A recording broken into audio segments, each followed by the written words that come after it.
जवानी, अधेड़ी और बुढ़ापा, यही मानकर चलें कि जैसे ये 7 दिन जो हमारे जा रहे हैं, शुरू से लेकर अभी तक हमारी जवानी, हमारा बचपन, हमारी अधेड़ी,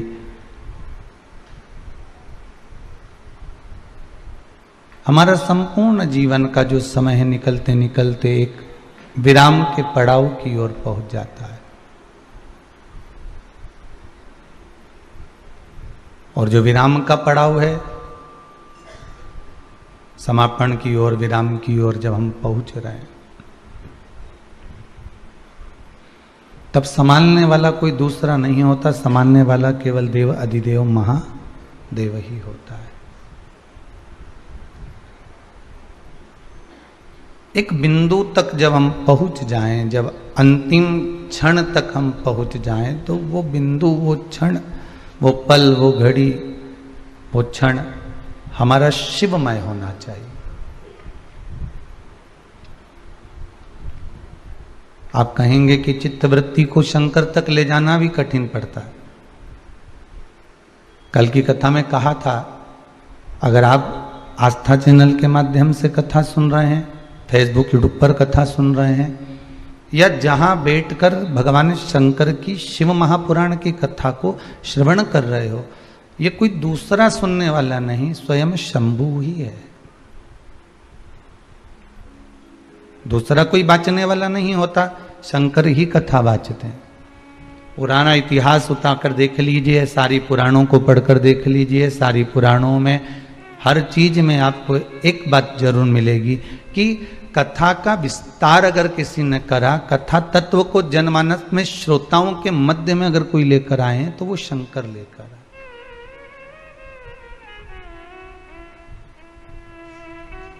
शिव के सिवा कोई नहीं हो सकता। और अगर देने वाले भी हैं तो शंकर ही हैं। शिव करुणा सागर है, शिव कृपा सागर है। कि बचपन खेल में खोया, जवानी नींद भर सोया, बुढ़ापा देख कर रोया, सिराने मौत हंसती है। जब बचपन चले गया, तब बचपन की याद रह जाए। जिस कन्या के साथ विवाह हुआ, जिस व्यक्ति का, जिस पुरुष का, जिस बच्ची के साथ विवाह हुआ, बच्ची पर भी गृहस्थी का बोझ आ गया और आप पर भी गृहस्थी का बोझ आ गया।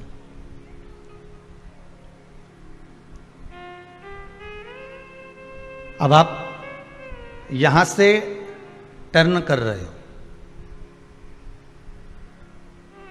अब आप यहां से टर्न ले रहे हो कि अभी तक आप जिए थे अपने लिए, बचपन जिया आपने अपने लिए, जवानी जी आपने अपने लिए, अधेड़ी आई और अधेड़ी भी थोड़ी जी आपने आपके लिए।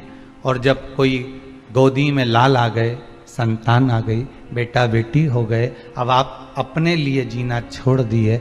जिस दिन बच्चे ने जन्म लिया, उसी दिन जब नाम तुमने रखा, उसका रखने के बाद बैंक में, बीमे में, कहीं ना कहीं खाता खुलवा दिया, या कोई सामग्री अगर आ रही है, कोई सामग्री अगर मिल रही है, तो उस सामग्री को भी आप पेटी में रखते जा रहे हो कि इसके काम आएगी, इसका गुल्लक बना दिए, इसके लिए गुल्लक में थोड़ा सा धन डाल दिया जाए, इसके गुल्लक में थोड़ा सा पैसा डाल दिया जाए। अब वो आप अपने लिए नहीं जी रहे हो, अब आप दूसरे के लिए जीना प्रारंभ कर दिए।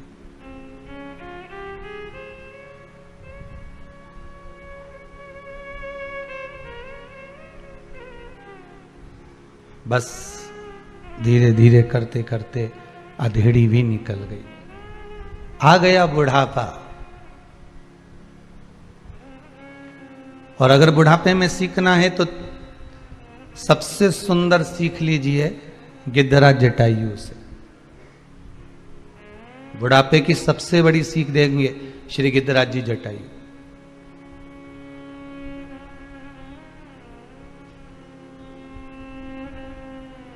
तीन के प्राण छूटे, भीष्म पितामह श्री दशरथ जी महाराज और गिद्धराज जटायु। दशरथ जी के प्राण छूटे, भले राम उनके सामने थे, भले राम उनके साथ रह रहे थे, भले राम उनके संग में विराजमान थे, पर दशरथ जी के जब प्राण छूटे तब राम सामने थे क्या? जितने आस्था पर सुन रहे हो बड़े प्रेम से बोलो, राम सामने थे? नहीं। भगवान कृष्ण के सामने भीष्म पितामह थे और भीष्म पितामह के सामने भगवान कृष्ण थे। पर जब भीष्म पितामह के प्राण छूटे, भले पूरा जीवन भीष्म पितामह ने कृष्ण का दर्शन करा और भगवान कृष्ण ने भीष्म पितामह का दर्शन किया, पर जब प्राण छूटे तो क्या कृष्ण सामने थे? नहीं। पर गिद्धराज जटायु मात्र एक है ऐसे, गिद्धराज जटायु मात्र एक ऐसे हैं जिन्होंने ना बचपन में राम का दर्शन करा, ना उन्होंने जवानी में राम का दर्शन करा, ना उन्होंने अधेड़ी में करा। बस कब करा? जब प्राण छूट रहे थे, अंतिम क्षण था और राम की गोद मिली हुई थी, तब उन गिद्धराज जटायु ने अपने प्राणों को त्यागा। शास्त्र कहता है बचपन गया जाने दो, जवानी गई जाने दो, अधेड़ी गई जाने दो, बुढ़ापा गया तो ये संवर नहीं पाएगा जीवन। बचपन जवानी अधेड़ी तक तो ठीक है, पर बुढ़ापा मत बिगड़ने देना। गिद्धराज जटायु ने अपनी जैसा था निकल गया, जीवन भर मांस खाया अपनी जगह पर था, पर बुढ़ापा अंतिम बिंदु, अंतिम क्षण, अंतिम पल उन्हें सुधार ली।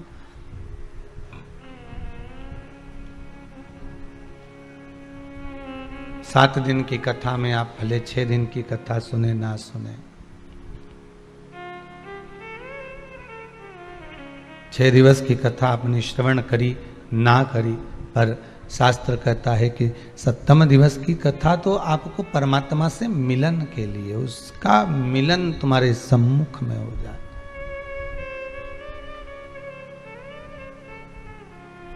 एक मोबाइल बेकार हो जाता है तो उसका फंक्शन दबा दबा कर देखते हो, घबरा जाते हो, क्या हो गया इसमें, बार बार बंद हो रहा है, बार बार चालू हो रहा है, चल ही नहीं रहा ये तो। मैं देखो कितनी देर से इसको सही कर रही हूँ, कितना प्रयास करा, कितना प्रयास करा, आखिरी में जब नहीं सुधरा तब उसको घर वालों को भी दिखाया, तब नहीं सुधरा तब उसको दुकान पर ले गए। दुकान वाले ने कहा इसको कंपनी में भेजना पड़ेगा, कंपनी से सुधर कर आएगा, 5 दिन 7 दिन लगेंगे, कंपनी से सुधर कर आएगा तो 7 दिन तो लगेगा। बस यही मोबाइल का ही जीवन हमारा है, ये कभी कभी बंद हो जाता है, बिगड़ जाता है, सुधरता ही नहीं है। इसको बहुत प्रयास कर रहा, बहुत प्रयास करा, सीए के लिए एग्जाम बार बार दिए, नौकरी के लिए अप्लाई बार बार करा, धंधे व्यापार बार बार करे, बार बार अपन उसको सही करने का प्रयास कर रहे हैं, पर सुधर ही नहीं रहा,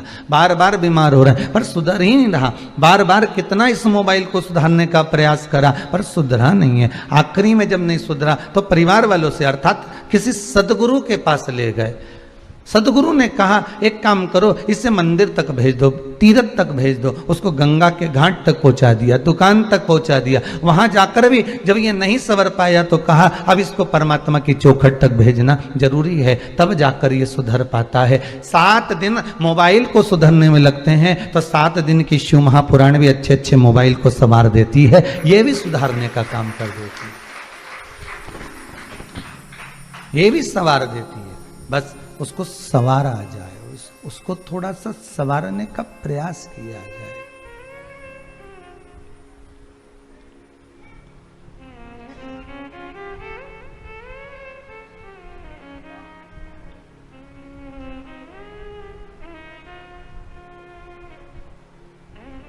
उसको संवारने का प्रयास करिएगा। पीछे आवाज नहीं जा रही है, उसको संवारने का प्रयास करिए, और जितना आप उसको संवारने का प्रयास करोगे उतना परमात्मा आपके करीब में आता चले जाए, परमात्मा आपके नजदीक आता चले जाएगा।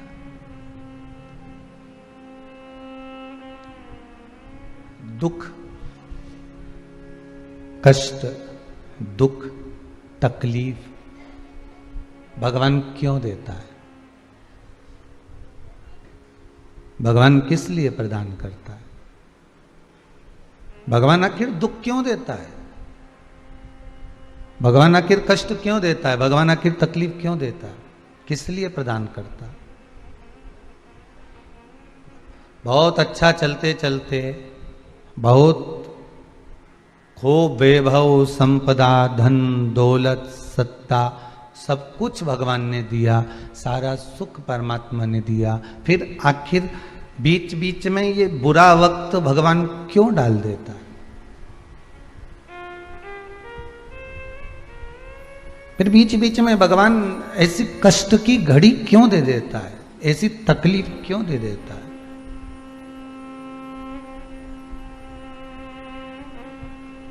कारण क्या?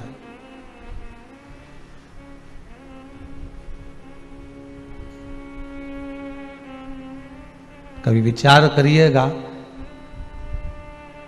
जीवन बहुत अच्छा चल रहा है, गाड़ी बहुत अच्छी चल रही है, पर बीच बीच में ये खड्डे क्यों आ जाते हैं, ये स्पीड ब्रेकर क्यों आ जाते हैं?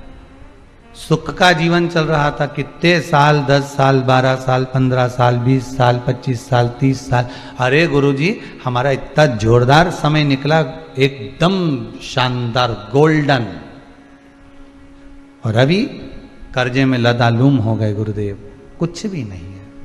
मकान बैंक में पड़ा हुआ है, फैक्ट्री चल नहीं रही है, दुकानें जो थी बच्चों की जो डलवाए थे, शोरूम वगैरह, वो भी सब नष्ट हो गए हैं। अब आखिरी मकान बचा है, उस पे भी लोगों की नीयत है, बैंक वाले कह रहे हैं इसको निकाल दो, कोई कहता है ऐसा कर लो, अब हम करें क्या? आप बताओ। तो कितने साल गोल्डन पीरियड निकला?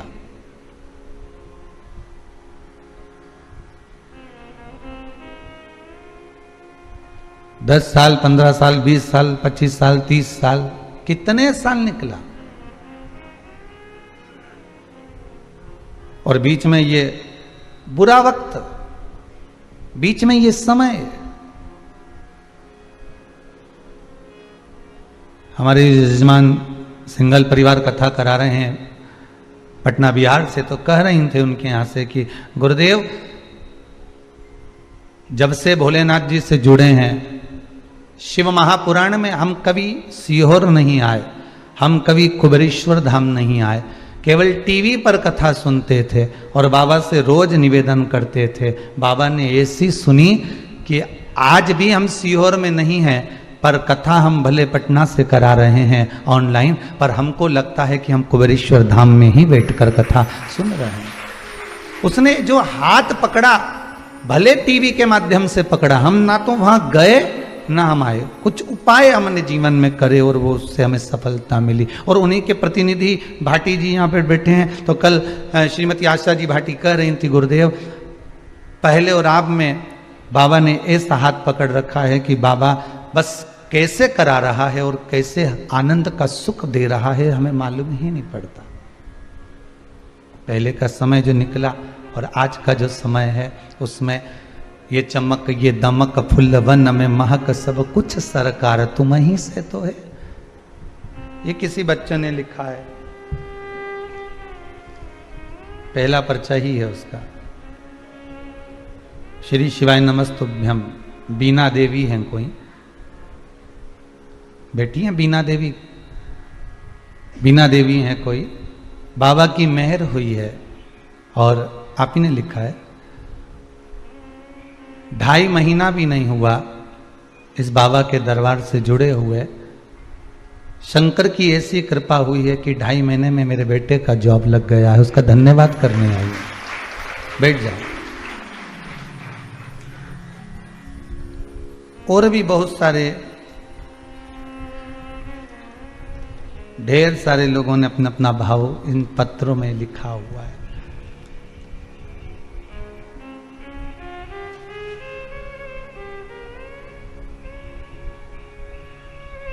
भले आप आस्था पर कथा सुन रहे हो, पर आस्था तो जुड़ी हुई है ना आपकी भगवान से। आप भले अपनी चित्तवृत्ति को परमात्मा तक लेकर बैठे हो, पर बैठे तो हो ना। बुरा वक्त भगवान क्यों देता है? उसको क्या पड़ी जो तुम्हारे लिए बुरा सोचेगा? पर बुरा वक्त देने का उसका सुखपूर्ण जीवन में बुरा वक्त, बुरा समय थोड़ा सा दुख की घड़ी भगवान इसलिए देता है कि अपनों में छुपे हुए गैरों को और गैरों में छुपे हुए अपनों का परिचय भगवान करा देता है, भगवान कराता है। बुरा वक्त देकर भगवान ये दिखाता है कि अपनों में कितने गैर छुपे हुए हैं, अपनों में कितने दुश्मन छुपे हुए हैं, अपनों में कितने बेरी छुपे हुए हैं।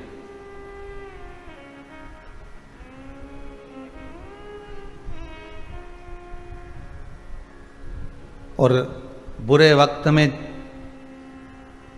गैरों में कितने अपने छुपे हैं। जब दुख की घड़ी आती है, कोई पराया भी अगर आपको सपोर्ट कर देता है, कोई आपको पराया भी आकर सहयोग दे देता है ना, तो आपको उसमें लगता है कि बताओ, इससे तो मैंने सोचा नहीं था और इसने मेरा साथ दे दिया।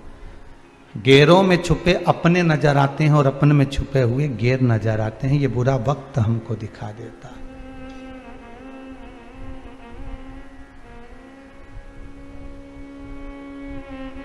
ये बुरा वक्त दिखाता है।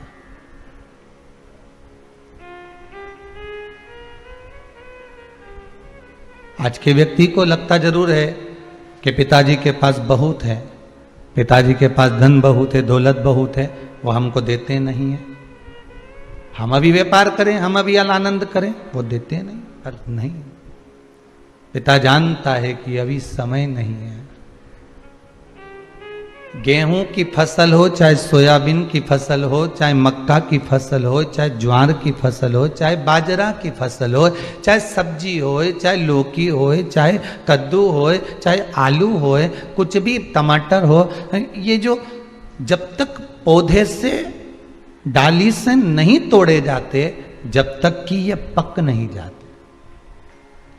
ये पक जाएंगे तो फसल को काट लिया जाएगा।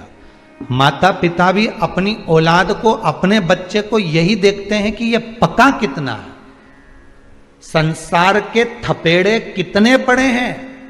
जब जगत के थपेड़े पड़ते हैं तब व्यक्ति पकता है। माता पिता के थप्पड़ से व्यक्ति नहीं पकता। माता पिता ने अगर उठकर गाली दे दी, अपशब्द कह दिया, एक रख कर दे दिया, इससे बच्चा नहीं पकेगा। बच्चे को पढ़ेंगे जब जगत के थपेड़े, तब पका नजर आएगा कि पका कि नहीं पका।